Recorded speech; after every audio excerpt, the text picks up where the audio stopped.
약국에 찾아와서 아저씨 당근 있어요? 하고 물었습니다. 그 약사가 약국에서는 당근 안 판다 이 얘기했어요. 토끼가 갔습니다. 그 다음 날이었어요. 토끼가 또 찾아와서 아저씨 당근 있어요? 하고 물었습니다. 그 약사가 약국에서는 당근 안 판다고 했지? 왜 약국에서 당근을 찾아? 하고 내쫓았습니다. 다음 날이었어요. 토끼가 또 왔습니다. 아저씨 당근 있어요? 하고 또 물었습니다. 약사가 화가 났어요. 너 한 번만 다시 와서 약국에서 당근 찾으면 가위로 네 귀를 확 잘라버릴 거야 이랬어요. 그래서 토끼가 기겁을 하고 도망갔습니다. 다음 날이었어요. 토끼가 또 찾아왔습니다. 약사가 이제 토끼를 딱 보고 이제 화를 내려고 딱 하는 순간 이번엔 토끼가 아저씨 가위 있어요? 그랬어요. 그러자 이 약사가 약국에 무슨 가위가 있느냐? 이렇게 얘기를 했습니다. 가위는 안 판다. 그러자 이 말을 들은 토끼가 그럼 아저씨 당근 있어요? 이렇게 얘기를 했다고 합니다. 성도님 여러분, 이 토끼가 참 끈기가 있지 않습니까? 일관성이 있습니다. 어쨌든 이 당근을 받아내려고 하는 이 끈기, 지칠 줄 모르는 그 열정. 여러분, 우리가 믿음 생활을 하는 데 있어서도 이 끈기가 필요하지 않을까 싶습니다. 위대한 영성은 위대한 일상에서 나온다라는 말이 있어요. 위대한 영성, 우리의 영성, 위대한 영성은 위대한 일상에서 나온다. 여러분, 우리가 하루하루를 살아가는 데 있어서 우리가 얼마나 주님과 함께 동행하냐, 우리가 영적으로 살아가느냐에 따라서 우리의 영성이 좌우된다는 사실입니다. 그렇다고 한다면 우리가 매일 하루를 어떻게 사느냐? 믿음으로 살아야 되는 거예요. 오늘 믿음으로 승리하면 나의 영성이 그만큼 더 커지고 단단해지고 위대해진다는 사실입니다.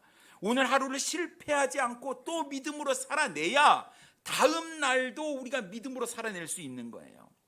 그렇다고 한다면 우리의 믿음 생활을 어떻게 하면 위대하게 만들 수 있을까? 성경에서는 우리의 믿음을 강하게 하는 두 가지의 요소를 이야기하고 있는데 그것이 바로 하나님의 말씀과 기도입니다.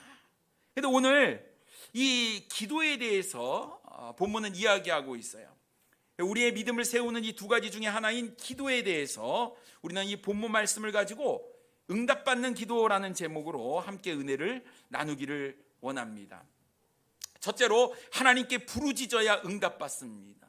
이런 우리의 삶 가운데 수많은 일들이 일어납니다. 하루에도요 정말 기뻤다가 막 슬펐다가 즐거워했다가 막 짜증냈다가 막 이런 일들이 참 많이 일어나고 있음을 보게 됩니다. 그러고 보면 인생은요 참 굴곡이 많다, 순탄하지 않다, 평탄하지 않다 이렇게 이야기할 수 있지요. 그래서 여러분 우리가 살면서 여러 가지 문제를 만나곤 하는데요. 오늘 본문 13절과 14절 말씀에 보니 너희 중에 고난당하는 자가 있느냐 그는 기도할 것이요 즐거워하는 자가 있느냐 그는 찬송할지니라. 너희 중에 병든 자가 있느냐 그는 교회의 장로들을 청할 것이요 그들은 주의 이름으로 기름을 바르며 그를 위하여 기도할지니라 라고 말씀하고 있습니다. 우리의 인생 가운데 뭐가 있냐? 고난이 있다, 고난당하는 자가 있다 이렇게 이야기를 하고 있어요. 또 즐거워하는 자가 있다 이렇게 이야기를 하고 있습니다. 그뿐만 아니라 병든 자가 있다 이렇게 이야기를 하고 있는 거예요. 여러분 우리의 삶 가운데 때로는 고난이 있어요. 또 때로는 즐거운 일도 있습니다. 하지만 때로는 또 병들어 고통을 당할 때가 있는 거예요. 우리의 인생이 계속해서 오르막길로 올라가면 참 좋겠지만 굴곡이 참 있음을 보게 됩니다. 올라가다가도 내려가는데 또 오르려고 하다가도 내려가는 것, 이것이 바로 우리의 인생이 아닐까 싶어요. 그래서 인생은 참으로 스펙터클하다 이렇게 얘기하는 것 같습니다. 무슨 일이 언제 어떻게 일어날지 아무도 예상할 수가 없지요.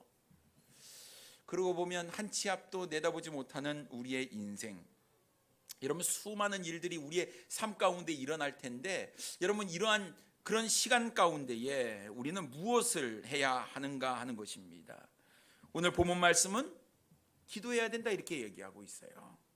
너희 중에 고난당하는 자가 있느냐? 그는 기도할 것이요 라고 말씀하고 있어요. 고난당하면 기도해야 됩니다. 즐거운 일이 있을 때에도 여전히 기도해야 됩니다. 즐거워하는 자가 있느냐? 그는 찬송할지니라 라고 말씀하고 있습니다. 여러분, 찬송은 뭡니까? 곡조 있는 기도 아니겠습니까? 그러니까 기쁨이 있을 때에도 우리가 하나님께 여전히 기도로 나아가야 한다라고 말씀하고 있는 거예요.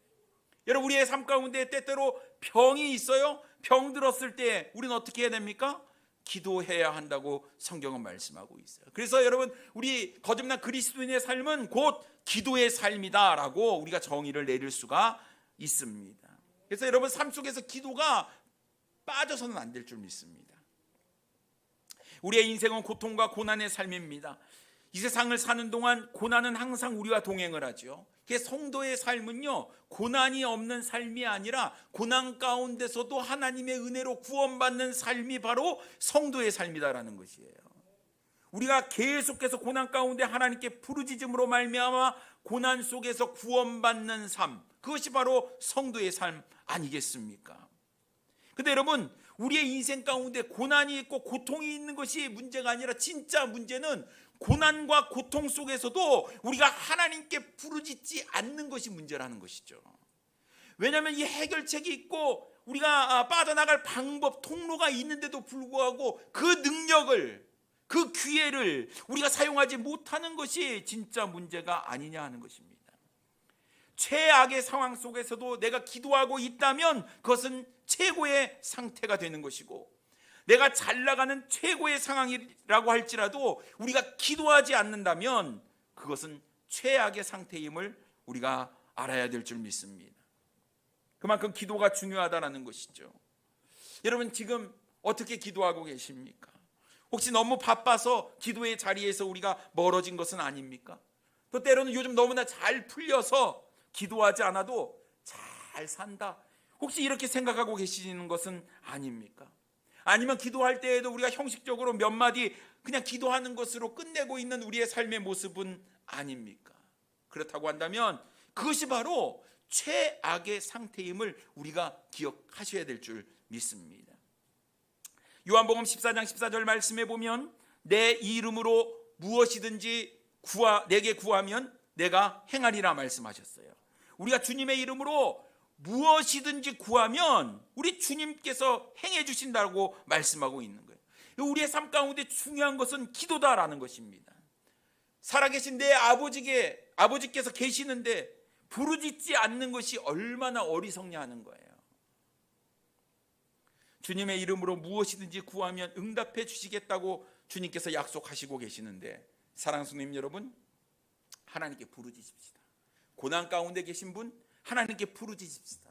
이런 기쁨 가운데, 즐거운 가운데 계십니까? 하나님께 그 상황 속에서도 부르짖으셔야 될 줄 믿습니다. 어려움이 처해 있습니까? 또 병들어 계십니까? 여러분, 우리 주님의 능력은 크고 무한하신 완전하신 하나님의 능력 아닙니까? 부르짖읍시다. 그래서 내 인생을 회복하는 놀라운 축복과 은혜의 자리로 나아가시는 우리 사랑하는 성도님들 되기를 원합니다. 두 번째로, 믿음으로 기도해야 응답받습니다. 우리가 하나님께 기도하면요, 하나님께서는 절대로 우리의 기도를 외면치 않으신다고 말씀하고 계십니다. 15절 말씀에 보면 믿음의 기도는 병든 자를 구원하리니 주께서 그를 일으키시리라. 혹시 죄를 범하였을지라도 사하심을 받으리라 라고 말씀하고 있습니다. 여러분, 하나님께 기도하면 병든 자를 주께서 일으켜 세워주신다고 말씀하고 있습니다. 또 우리가 하나님께 기도하면 혹시 죄를 범했을지라도 우리 주님께서 그 죄를 다 깨끗하게 사해 주신다고 말씀하고 있습니다. 그렇다면 우리가 해야 될 일이 무엇입니까? 기도예요. 부르짖는 거예요. 하나님을 붙잡는 겁니다. 뿐만 아니라 16절에 보면 그러므로 너희 죄를 서로 고백하며 병이 낫기를 위하여 서로 기도하라. 의인의 강구는 역사하는 힘이 큼이니라 라고 말씀하고 있습니다. 기도하라, 기도하라, 기도하라, 기도하라 계속하고 말씀하고 계시는데, 여러분, 단순히 기도하면 안 되고 오늘 15절에서 시작하는 것처럼 믿음의 기도에는 뭐가 필요하다고요? 믿음이 필요하다고 말씀하고 있는 거예요. 여러분, 우리의 문제의 해답은 하나님입니다. 그러니까 우리가 하나님께 가야 돼요. 우리 인생의 모든 문제는 다 주님께 가지고 나아가야 한다는 것입니다. 우리가 주님께 기도하면 문제가 해결될 줄 믿습니다. 우리가 하나님께 기도하면 하나님께서 정답, 해답을 우리에게 주실 줄 믿습니다. 여러분, 내가 살다가 하다 보니까 아이고 이것도 안 되고 저것도 안 되고, 그러면 기도나 한번 해볼까? 그래서 기도하는 것은, 이것은 믿음의 기도가 아니다라는 거예요. 여러분, 이런 식으로 기도하면 절대로 응답되지 않습니다. 그것은 하나님을 전폭적으로 믿는 믿음이 아니기 때문에 그렇습니다. 여러분, 내 인생에 다른 해결책이 없어요, 주님밖에 없어요. 그럼 주님만 꽉 붙들지 않겠습니까? 내 인생에 옵션이 없는 거예요. 오직 주님만 있는 겁니다. 그러면 주님만 붙잡는 거예요.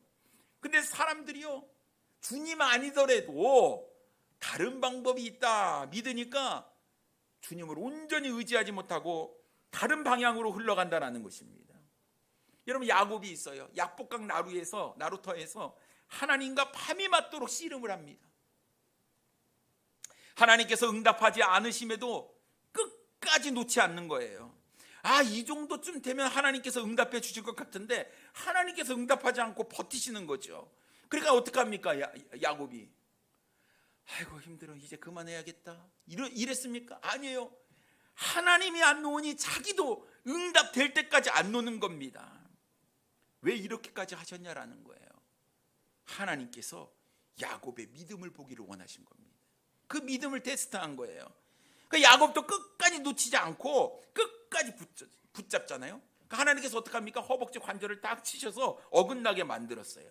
그럼에도 불구하고 야곱이 놓지 않는 겁니다. 하나님, 나를 붙잡아 달라고. 야곱에게 있어서는요, 하나님이 답이었습니다. 하나님밖에 없어요. 자기의 인생을 책임져 줄 사람, 우리 주님밖에 없었던 것이었죠. 결국 하나님은 야곱의 믿음을 인정하셨고 그 이름을 이스라엘이라고 바꾸어 주셨습니다. 여러분, 신약에 보면 마태복음에 기록된 수로보니게 여인이 있습니다. 자신의 딸이 귀신이 들렸어요. 이 귀신의 문제 좀 쫓아내는 것 우리 주님께서 해주시면 좋겠다 하고 주님께 나아갑니다. 근데 우리 예수님께서 무시하는 것처럼 반응이 없어요. 이 여인이 아유 기분 나빠 하고 그냥 갔습니까? 아니었어요. 이 여인에게 있어서 이 문제의 해답은 우리 주님밖에 없는 거예요. 그러니 어떡합니까? 포기하지 않습니다. 계속 매달리는 거예요. 예수님은 단순히 거절을 넘어서 자녀의 떡을 취해서 개에게 주는 것이 옳지 않다, 이렇게 멸시하는 투로 말씀하시지 않습니까? 왜 이렇게까지 하셨을까요? 왜요?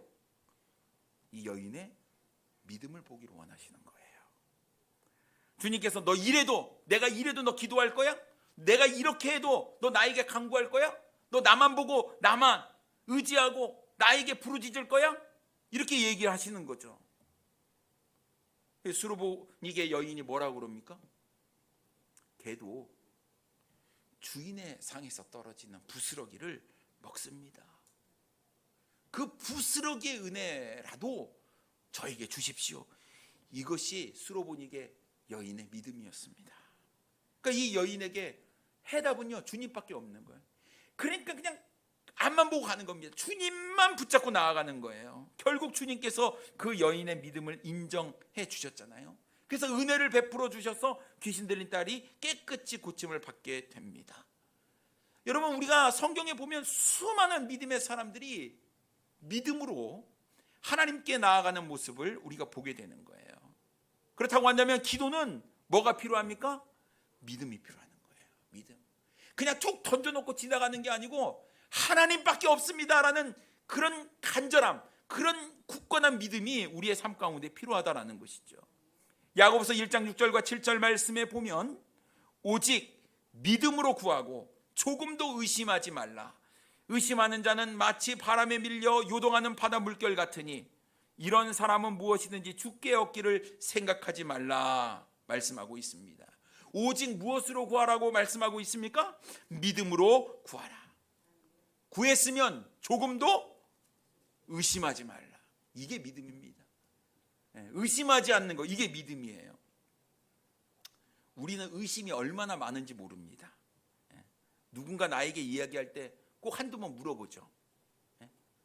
내가 오늘 커피 사줄게. 진짜야? 꼭 물어봅니다. 꼭 물어봐요.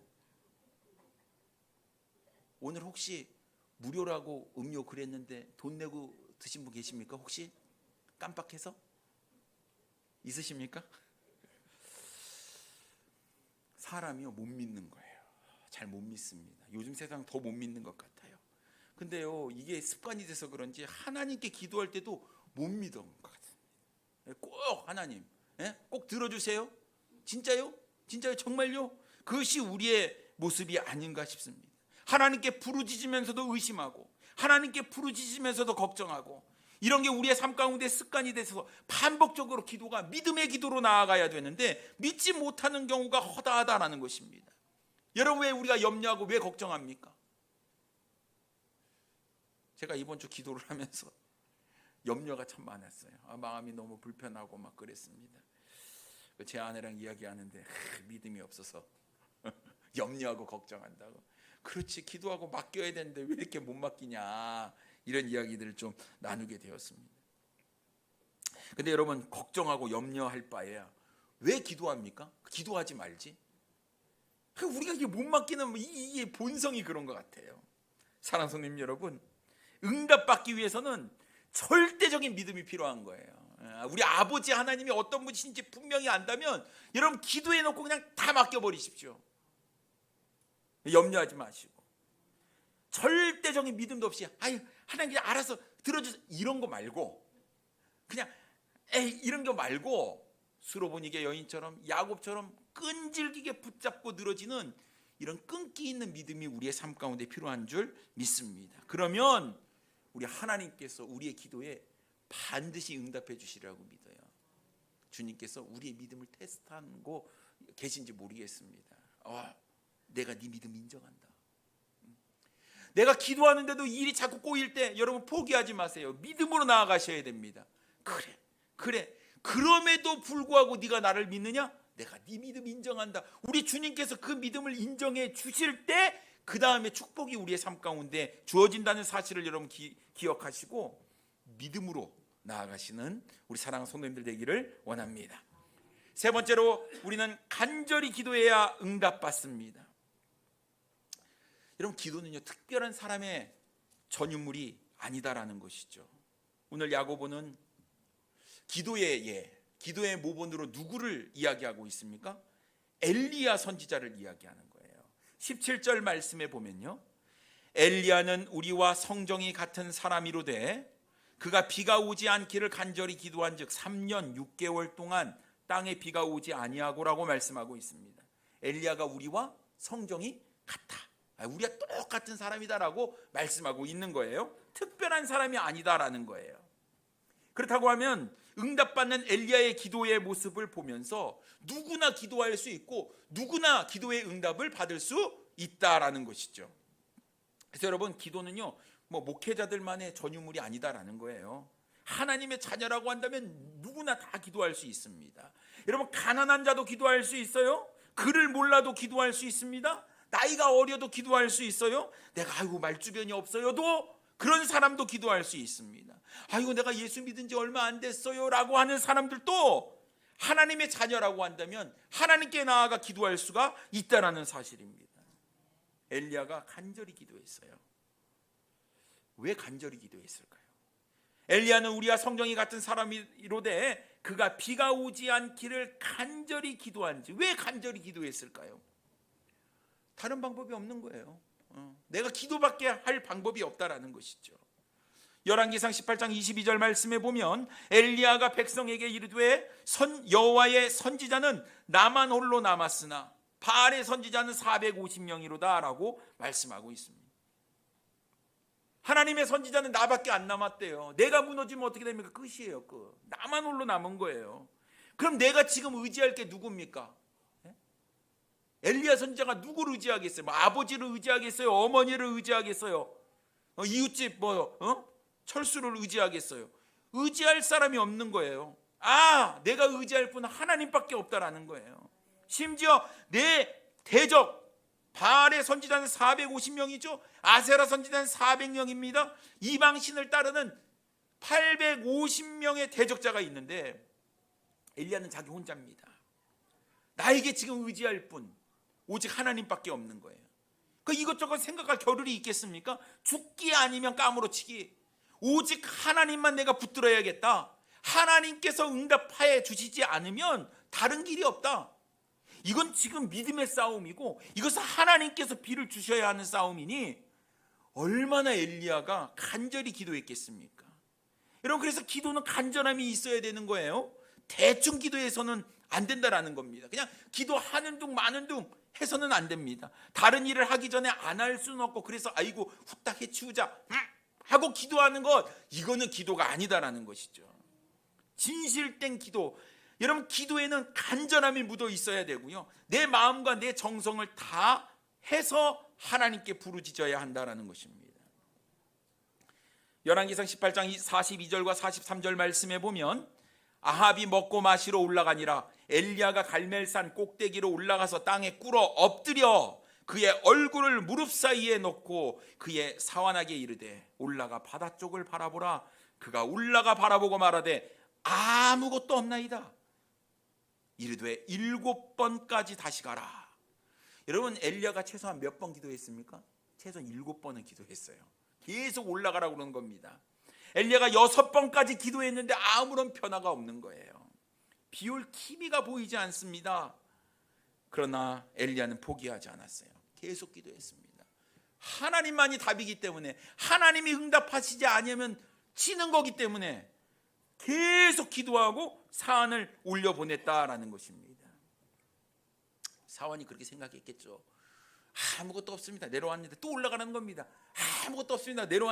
또 올라가는 거예요. 이거 하면서 사안이 뭐라고 했겠습니까? 아유, 이렇게 맑은 날 뭔 비가 오겠다고 자꾸 나보고 올라가려느냐, 그렇게 얘기하지 않았겠습니까? 불평하지 않았겠습니까?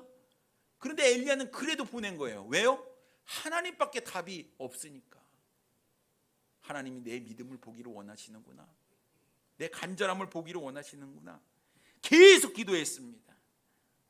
여러분, 기도해도요, 내 삶 가운데 아무런 일이 일어나지 않을 수 있어요. 그럼 계속 기도해야 될까요?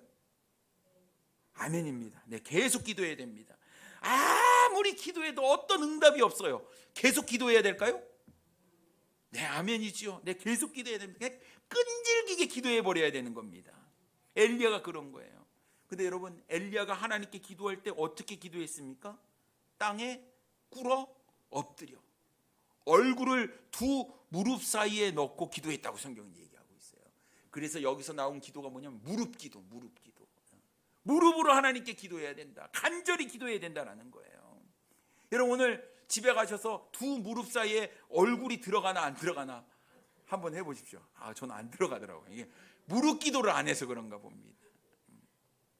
우리 엘리야가 하나님께 간절히 기도하는 거예요. 무릎 꿇고 기도하는데 얼마나 기도하는지, 고개가요 두 무릎 사이에 들어가서 간절히 지금 오직 주님만 바라보고 주님께서 응답하시기만을 바라면서 기도를 했다라는 것이죠.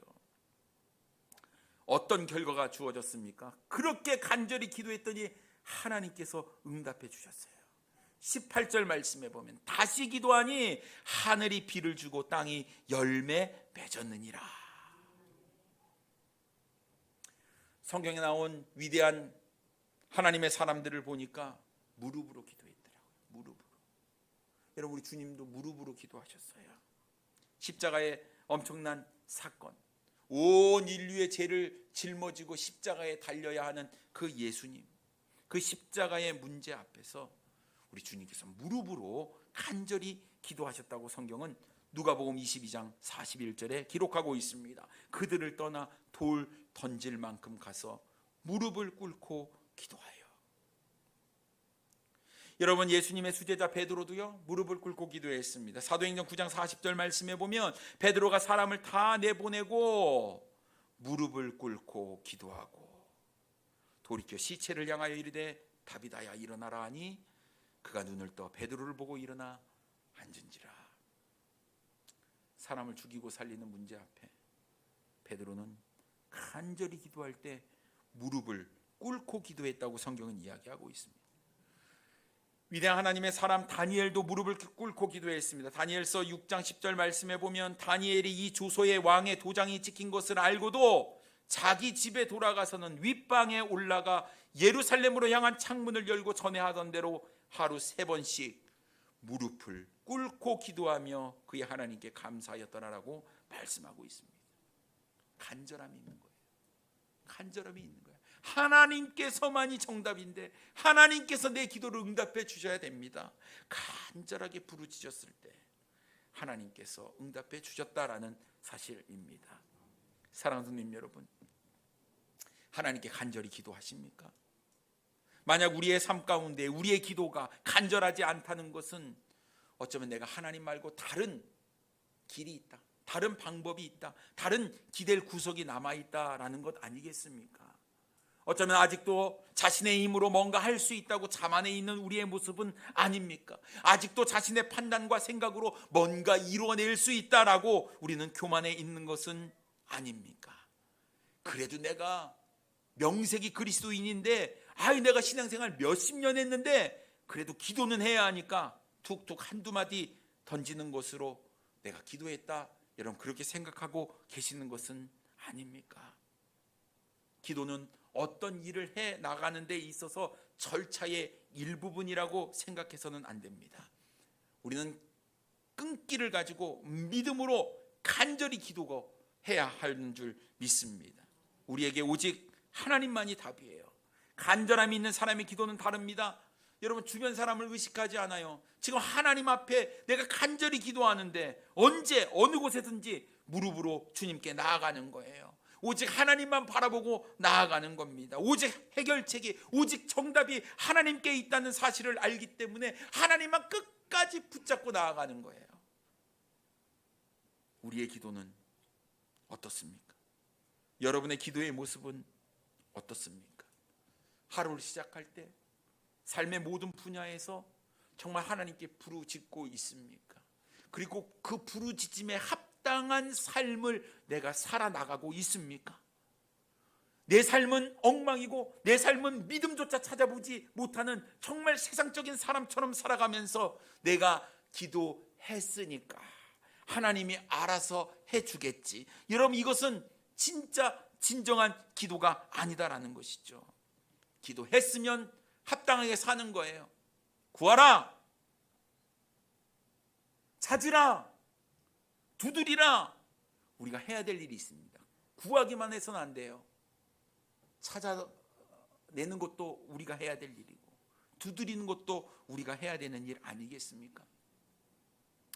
우리가 하나님께 기도하고 그 기도에 맞춰서 우리의 삶을 믿음으로 살아나갈 때 하나님께서 우리의 기도에 응답해 주시라고 믿습니다.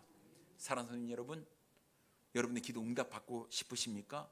우리의 아버지 되신 하나님께 부르짖으십시오. 부르짖을 때 믿음을 가지고 부르짖으십시오. 포기하지 말고 끝까지 하나님만이 답입니다. 하나님만이 내 문제를 해결해 주실 수 있습니다. 믿음으로 나아가시고 포기하지 않고 간절하게 기도할 때 하나님께서 우리 기도에 응답해 주시라고 믿습니다. 무더운 여름 기도로 나아가시고 기도로 승리하셔서 기도의 응답으로 시원한 생수를 축이는 우리 사랑하는 성도님들 되기를 원합니다. 기도하겠습니다.